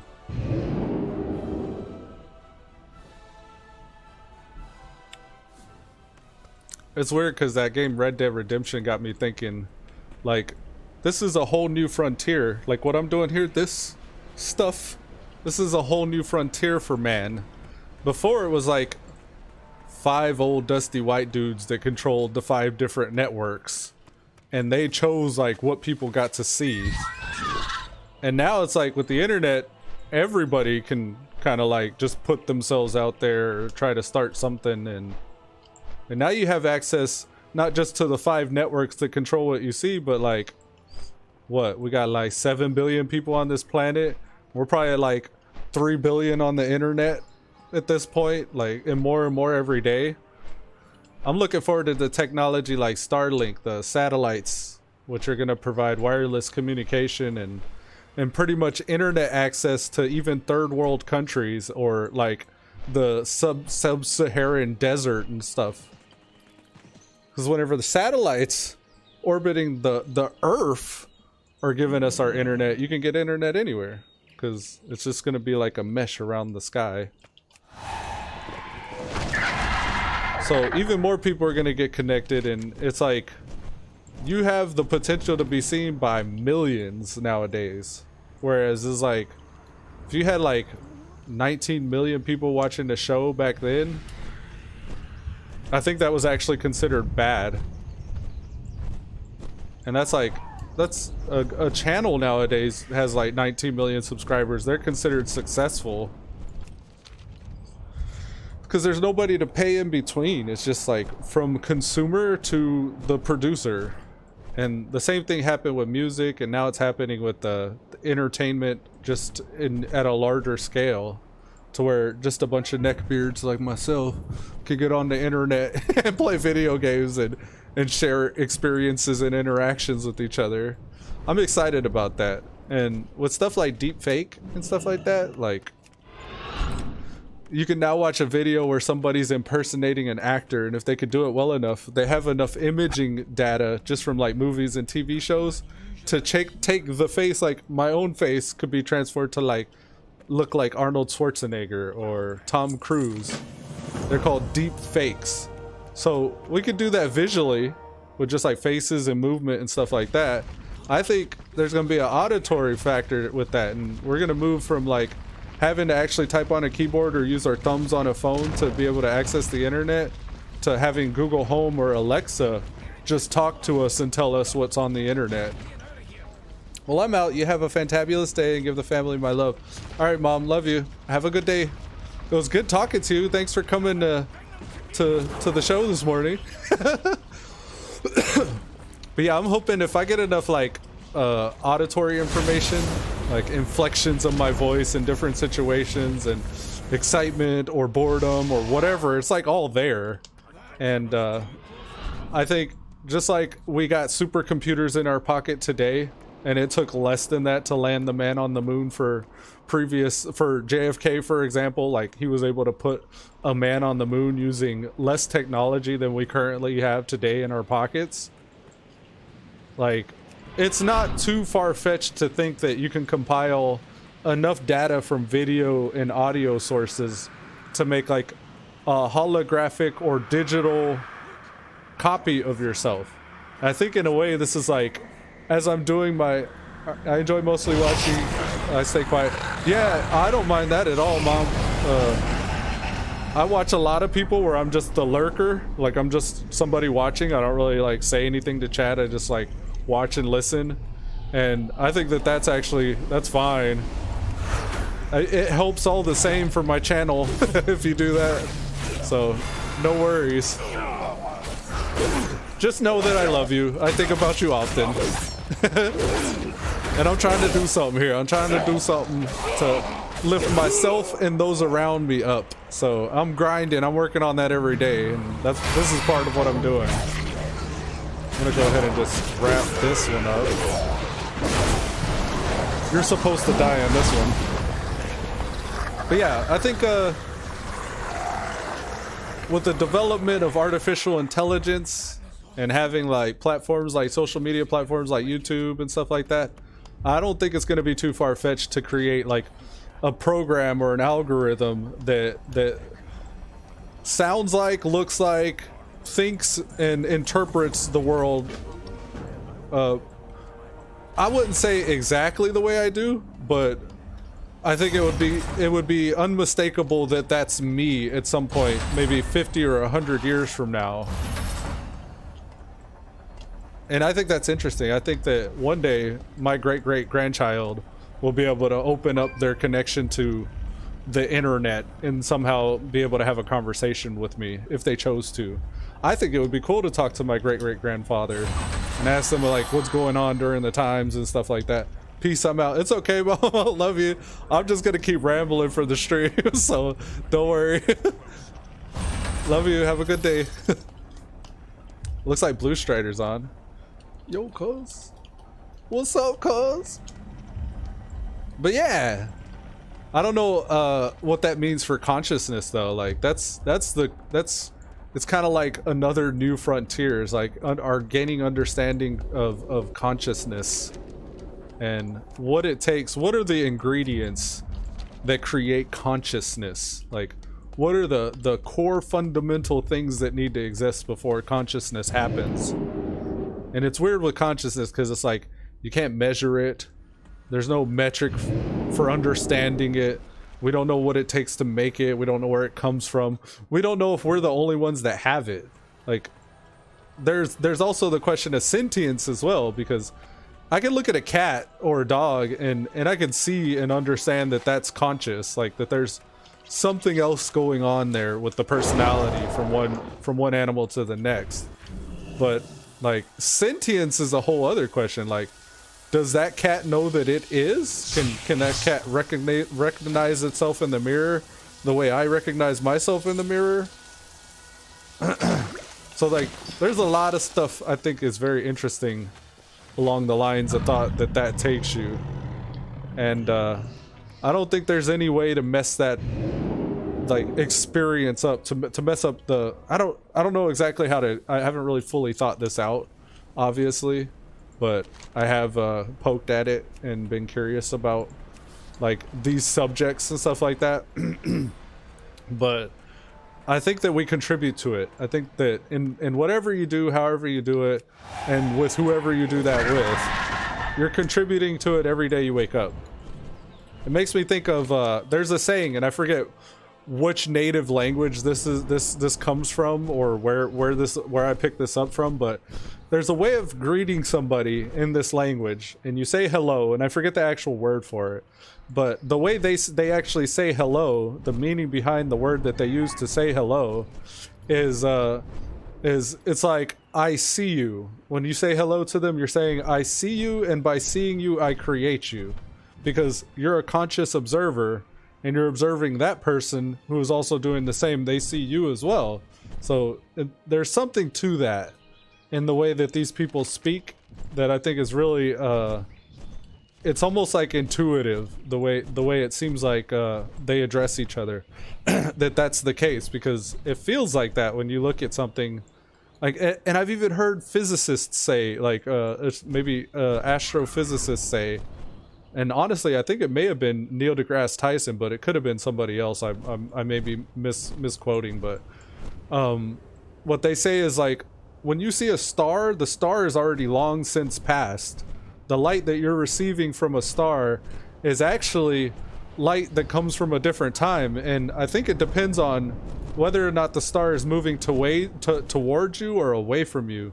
But there's like a shift that happens in the light that comes to that you interpret with your eyeballs, and I think it's something like it's a red shift if it's heading away from you. So if you see a star and it's like red shifted, or if it looks like a reddish color, then that means that star is heading away from the planet. If it's blue shifted, that means it's coming towards you. So whenever you actually look at a star, if it's red shifted, you're seeing a star that moved away from you I want to say millions, maybe hundreds of millions of years ago. Depending on the distance of the star. It's all relative, like, to where we're at in space.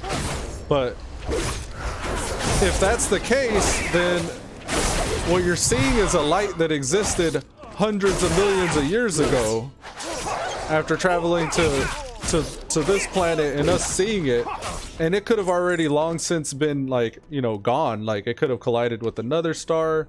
It could have actually, like, been a star that burnt out and died and maybe went supernova. And what we're seeing is like a flash. It's almost like whenever you're taking a picture and there's a camera flash, you close your eyes, you could still see that light from where the flash was when you close your eyes. But that's actually, it's like a burned imprint of that moment in time that you actually see whenever you close your eyes, and you still see the remnants of that light in your vision.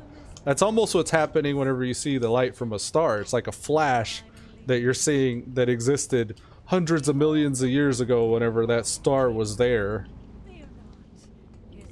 But it's not the case that that star is actually where it is when you see it, because of the way it takes, you know, how long it takes for light to travel across that distance at that certain speed, the speed of light. So yeah, I mean, that stuff's interesting to me. Like, by seeing that star, it wouldn't have existed if you didn't witness, because it's like that flash happens in an instant. Just like whenever you get the flash from the camera in your eyes, you close your eyes, that flash isn't there anymore, but you still like have that burned light in the back of your retina or whatever. So by seeing that stuff, you create it. I think the same's true with like these technologies and stuff like that. When you're putting video out on the internet, or taking a picture of something like that, or recording, like, you know, even a voice, it's like that. It's like, by seeing this video, you're actually creating this video, because it's like the tree in the forest kind of idea. It gets deep and philosophical, but my point is, like, we're meant to just participate, like, and that's what I feel like I'm doing. I'm participating in that. Now, these could just be the rants and ramblings of the madman who just played video games too much, but I don't think that my intuition steers me wrong, and I think that a lot of people probably could benefit from listening more to their intuition. And I often act things out before I even understand them in most cases, and this has also been the case my entire life. Like, I do things because I'm pulled that way.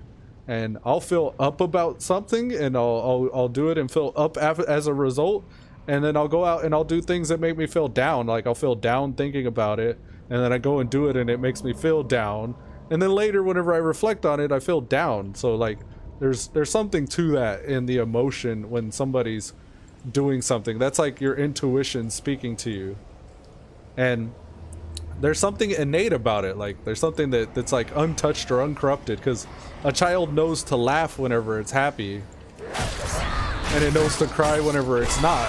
And that's not anything that anybody teaches it. It's just kind of born with this. And this exists not just in the human race, but it exists within other species as well. And that's really kind of eerie, like, if you think about it.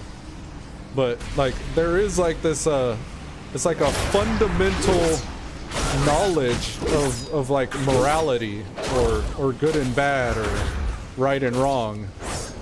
And when I get a feeling about something like that, like, for example, for like streaming, whenever I get this like intuition, I don't know exactly why. I mean, I could try to explain and justify like this whole, like, by seeing you I create you thing, but honestly, like, I don't know if that's the case. This is just how I've come to think about these things, and I'd love to like expand on these ideas and talk to people about this. And like, I'm always interested and fascinated in lectures where I catch a glimpse of someone, you know, having the same thought or thinking the same idea. But I want to hear the other side of the fence too. Like, what's the contrary? Like, what else? What's another way that can be looked at? Like, another way you can look at this, or, you know, I just want to hear from other people's perspective, like their thoughts on these subjects, because it stimulates us somehow to like hear an opposing idea, hear like, okay, so yeah, that and like, you know, magical stuff happens with your imagination at the weirdest times. You get these downloads from the universe where you're like, everything will click into place when you hear something. Like, and I don't know, like I'm always exploring and searching, and it's almost like that Red Dead Redemption idea. Like we're exploring these alternate forms of thinking, and the more there's an exchange of that going on from, you know, content creators or people doing stuff in the world, and like people writing books and stuff like that, like the more of an exchange you get, somehow it makes things click into place with just things that you're already thinking about. And you never know when that's going to happen, and there's no way to like control how these inspirations take place. But I think if you're generally like trusting your intuition and doing what you think you're supposed to be doing, and if it feels right when you're doing it, like there's something about that. Okay, so I'm gonna switch up now, and we're just gonna keep on continuing the chain to get this cloak here. Hopefully finishing up Lucidil before too much time, and then yeah, just going on progressing in WoW, and working towards that progression. At some point I do want to find some people to group up with and maybe do some group content, and I feel like I'm going to be ready for that here pretty soon, because everybody's going to be pretty much baseline at where the cloak is, and just really needing to gear up that last little bit. So again, I'm thinking about just going down in order of how many days have I played that character. We'll decide who I play first, and then we'll keep on working our way up to where we hit like an obvious like limit to what we can do to progress any further, and then maybe move on to the next character after that. And maybe after getting a few characters done, we'll understand that gear progression, and each next character we do, we'll get more efficient at doing that. That's the current plan, at least for the next few months until Shadowlands comes out. I may go into... I honestly, I don't want to mess with the PTR. I don't want to have to start over, start a new character, or even have to do these things more than once. Like, if I do the PTR when it releases, I'll have to do my main character, and then if that character gets to a certain point where I'm generally happy or bored with messing around with him, I'll switch to the next one and get up to that same point again. I imagine I'll probably do that a few times, like between all the characters. I don't know if I'm going to rush them up to max immediately, but I will get at least 1 or 2 characters, maybe on either faction, up maxed high enough. We'll see how it goes, though. I'm just going to keep working at that, and I feel like we've been going, yeah, we have been going for a while. I will finish this scenario, but here pretty soon, I feel my voice getting raw. I'm probably going to shut it down. So yeah, if anybody's just showing up, I'm still working on getting the last few characters that I have the legendary on. And this is the list of all the characters here. I have the legendary on pretty much all my guys. And there's like the last 2 that we still need to finish before we can actually say that we're done. And doing all that, I almost got wrecked. Alright, let's do this. I'm hoping that since I used that vial, yeah, we're more tanky. Damage taken is increased, actually, which is unfortunate. Let's see if we can take these guys down quick enough that we don't take too much damage. Yeah, okay. This one here. Shadow Steps there and there? Oh, because there. Okay. This is actually supposed to be what? It's too far away. He's out of range. Oh, I can't use that there. Poison Blade. Okay. Maybe I will do that for the stealth bar. Put Poison Blade on my number 1 key, that is. Just for uniformity purposes.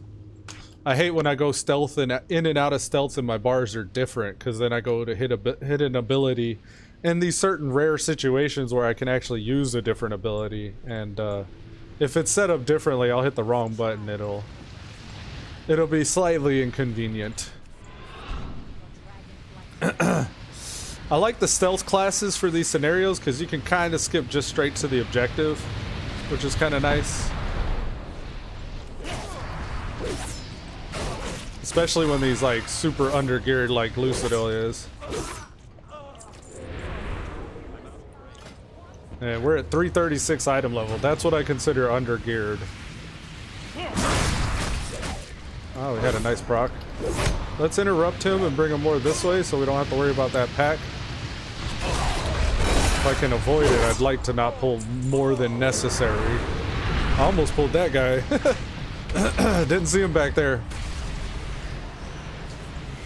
I don't know, maybe I'll keep going on stream here. I'll need to get a break though. I'll need some coffee and I'll probably, I don't know if I'll eat something, but I should be eating something pretty soon. Tempted to keep streaming though. I just don't know how entertaining this is to watch. I've watched a couple of them back and I don't mind it, but I'm usually doing something else while I'm listening. So, I don't know. I need to stay consistent though. I don't want to do like a 6-hour stream and get like maybe a viewer that expects that every day.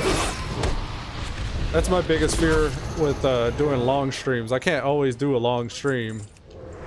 And I think it's much better to be consistent than sporadic in a case like that.